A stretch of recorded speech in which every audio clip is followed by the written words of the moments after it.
Back here at home, many people are still picking up the pieces from Tropical Storm Hillary, and our reporter Jaylene Aguilera shares how a Congressman, Raul Ruiz, reached out to the White House demanding federal emergency funding for homeowners affected by the storm. Ruiz says he's seen a lot of the damage caused by Hillary after the then tropical storm that hit Imperial County. Hillary brought floods and power outages, knocking down canopies and trees in several neighborhoods, as well as other structures. I am urging President Biden today in communication with the White House to declare a state of emergency for this storm in Southern California.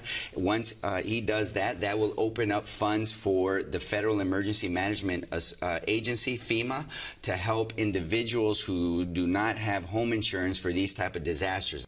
Ruiz would like Imperial Valley residents whose homes were damaged by the storm to know that they may be entitled for some state funding. Since the governor declared a state of emergency, there are state funds that are available for homeowners for these type of situations. So they can call to determine if there are funds for their damages due to this hurricane.